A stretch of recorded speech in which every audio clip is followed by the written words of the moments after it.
All right, so enough quarterback talk. You know what? Quite honestly, I'm glad this is all over with. You know what? I'm sick and tired of going back and forth with Case Keenum fans and everybody just quarterback, and I get it. It's been great.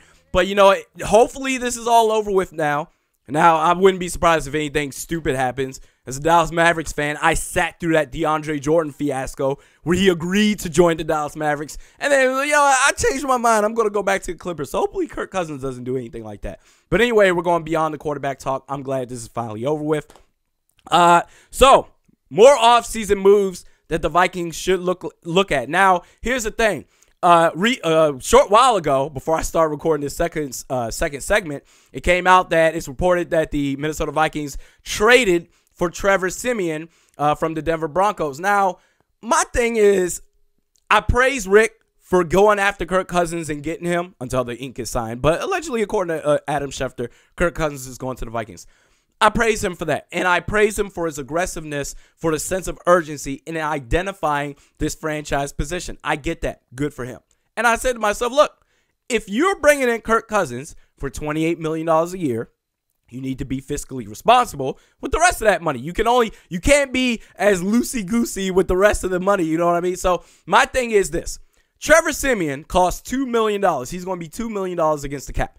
Kyle Sloter, who, according to all reports, they've been high on Kyle Sloter, right? He's only going to make just over $500,000. So now you bring in Trevor Siemian to the mix. That's an additional that's what, $30.5 million for the quarterback depth. I'm like, hey, Kirk Cousins and Kyle Sloter, hey, we're good. $28.5 million. So I don't know. I guess it doesn't really make sense to me, especially if you've been so high on Kyle Sloter this entire time. You figure he would be the backup, but maybe there's something else missing that I just don't get. I just don't get that trade, but you know, it is what it is. We'll see what happens. I'm not gonna crush Rick for that, especially getting Kirk Cousins. It just seems a little unnecessary for me at this time. But anyway, moving beyond that, it's been reported that the Vikings are also linked to Sheldon Richardson. I would say that's great. We've been trying to identify this 3 technique for a while now to play next to Linval Joseph. I think Sheldon Richardson is a great player.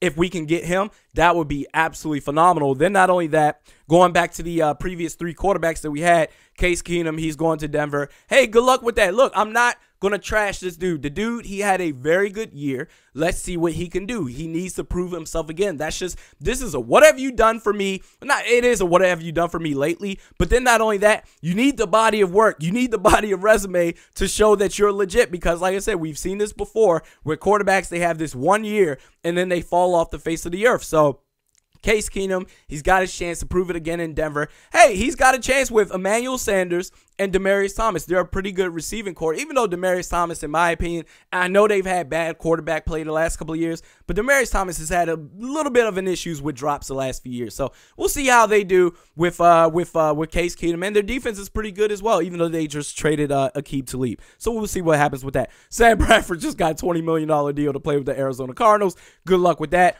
I mean, look, like I said, if the dude is healthy, he's one of the best quarterbacks in the league, but his health is just too much of a risk. You can't trust it. Then not only that, Teddy Bridgewater, he's going to the New York Jets. And like I said, he was my number 2 option if you couldn't get Kirk Cousins.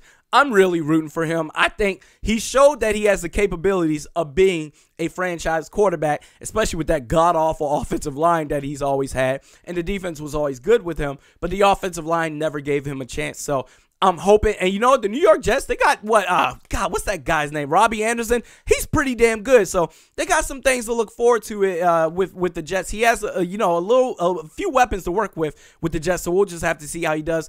This, in my opinion, is Teddy Bridgewater's last chance. Fair or unfair, I think this is his last chance to prove to the rest of the league that he can still play. So the hesitancy behind that, I believe he's getting, $5 million to play with the Jets, is because of that knee injury he suffered. He hasn't played a meaningful snap in 2 years. So this is going to be his chance. They'll probably take a quarterback in the draft, but this is his chance to audition to the rest of the league. I'm really rooting for the guy. I wish him nothing but the best. But then not only that, Jerrick McKinnon is going to the Niners on a 4-year, $30 million deal. And you know what? You figured that he was going to go to another team. You knew he was going to look for a little bit of money. I did not expect for Jerrick McKinnon to get this type of money. I've been an avid supporter of Jerrick McKinnon. I think he's really good. I think he's been underappreciated by the coaching staff of the Vikings. I like what the New Orleans Saints have done with Alvin Kamara and Mark Ingram, like a tandem running back style, especially being able to keep both running backs fresh, because it's comparable to the Houston Rockets in the NBA. You got Chris Paul and James Harden. Yes, they both start on the floor at the same time. They're both phenomenal playmakers, and they start on the floor at the same time. But as the game goes on, most of the time it's either one or the other on the floor. That way you always have an elite playmaker on the floor at all times. Same thing with the New Orleans Saints. You give, whether it's Alvin Kamara a rest or two, Mark Ingram a rest or two, you have fresh legs constantly at the running back spot if you're the New Orleans Saints. You have Dalvin Cook. I get it. Fantastic. He's going to be a phenomenal player. But when you're talking about running backs, you don't want to run this dude into the ground. They were on pace to do that last year to the tune of what the Cowboys have done with Ezekiel Elliott when he hasn't been suspended from the field, which, by the way, that was complete BS that he was suspended for that.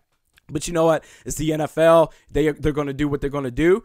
But I think especially after Dalvin Cook suffered that torn ACL, the priority has to be to keep him healthy, to keep him having fresh legs. Don't run this dude into the ground 25, 30 times, touches a game, whatever the case may be. You don't want to do that. I would have liked the opportunity to have Jerrick McKinnon again, but I would not have expected him to make $30 million off of a 4-year deal. So the equivalent of $7.5 million per year. I like Jerrick McKinnon a lot. He's undersized, but he's super strong, dude. Super, super strong. I remember not last year, but the year before last in 2016 when they played the Houston Texans.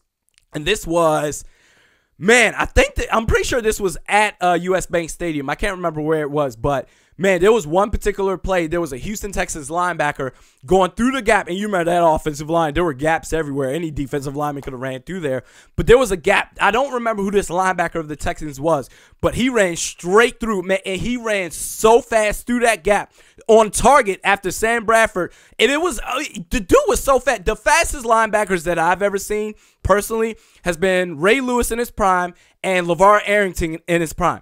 He was on that level as far as going after Sam Bradford, and it was one of those things where my heart skipped a beat, and everything just fell apart. I was like, oh man, if Sam Bradford gets hit, this dude is not going to make it through the rest of the year. He may get put out the rest of the year on that particular hit. And Jerrick McKinnon, as small and undersized as he is, he stuck that dude in his tracks. He lowered his shoulders and popped him. You could hear the snap. You could hear the collision. Jerrick McKinnon is a very valuable player. I wish him nothing but the best as well. I wish we could have kept him. It would have been a very nice tandem to have because of his versatility. He's an explosive player, man, especially when he gets the ball in his hands. So, best of luck to him.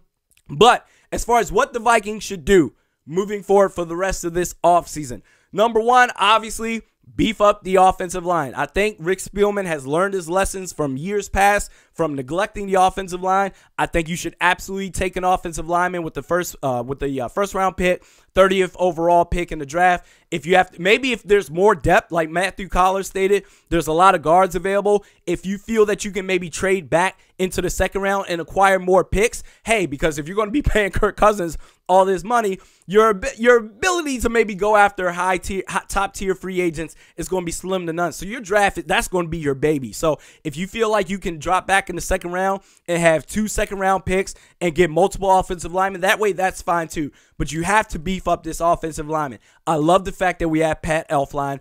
I love the fact that we have a versatile tackle in Riley Reef. He can play either left or right tackle. Mike Remmers, I'm still a little bit skittish about. We'll see. We got Nick Easton on the second-round tender. So we'll have to see how they build this up. Joe Berger, he's mulling retirement, back and forth, who knows. But we need to beef up the offensive line, especially as far as depth is concerned. So we've seen in the years past where one lineman gets hurt and then we're screwed the rest of the time. So we'll just have to see how that works. And then number 2, I'm going to throw this out there. You may call me crazy, but it is what it is. I'm just going to say this right now. I've talked about Anthony Barr the last couple of weeks. I wrote about it in the Viking Age. By the way, you can check that out. If you didn't know by now, I'm a contributor for the Viking Age. But I've said this before.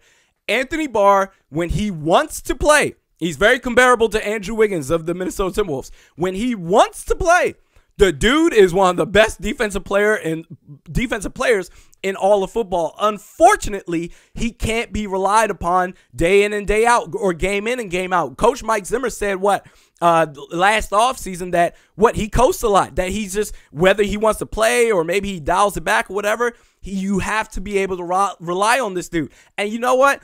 I'm not going to trust, even if he has a phenomenal year this year, I'm not going to trust it because this is his contract year. You can't trust a contract year as the sole thing, be like, oh man, this is what he is, because obviously they're going to be playing with more of a chip on their shoulders than what they actually have been in the past. Look at the entire body of work. His rookie year, when he first got in, he was phenomenal, absolutely phenomenal. The last couple of years since then, it's been back and forth. Like I said, one game he's on the field, he's kicking ass, he looks like a first ballot Hall of Famer, and the next you're like, oh yeah, that's right, Anthony Barr, what did he do today? I forgot he's on the field. Here's what I would say to that. Like I said in the last segment, the key defensive players, as far as what I'm looking at, because look, I'm saying you need to invest your money into the offense as far as the offensive line and that receiving core with Diggs and Thielen, and obviously with Kirk Cousins as well, that you're going to be doing $28 million a year. But on defense, the guys that you must absolutely keep, Eric Kendricks, Harrison Smith, and Xavier Rhodes. Honestly, for what Anthony Barr will probably be looking for, I don't believe he's going to come back after this year, especially when you talk about cap space and room and everything like that. I would, honest to God, I would consider trading Anthony Barr. I'm just going to throw it out there for an offensive lineman, a quality offensive lineman. If there's a team out there, and I'm sure his value is high right now, because I'm going under the assumption that he's not going to be here after next season, I would trade Anthony Barr for a quality offensive lineman if he's on the trade block. If some team is like, oh, hell yeah, we'll take Anthony Barr and we'll give you this great offensive line, a guard or whatever it is, I would honestly do that, especially if he has a couple of years left on his contract. That's what I would look into. I wouldn't force a trade for Anthony Barr, but I would listen to some trade offers because, again, if you know he's going to be gone, and especially if you don't know what you're going to get from him game in and game out, my thing is you might as well get some trade value back for him. Now, it has to be legit. You can't just trade him for anything. But, hey, my thing is you need to beef up the offensive line. You need to build it. If you can get a quality offensive lineman off the trading block, I would listen to offers for Anthony Barr. So we'll have to see how the rest of this offseason goes for the Minnesota Vikings. If you think I'm crazy, what are you talking about? We need to keep Anthony Barr. Hey, I get it. Let's have some conversations. Leave it in the comments section. Follow me on Twitter at @realistic_Randy. Subscribe on iTunes or YouTube. We'll see you next week.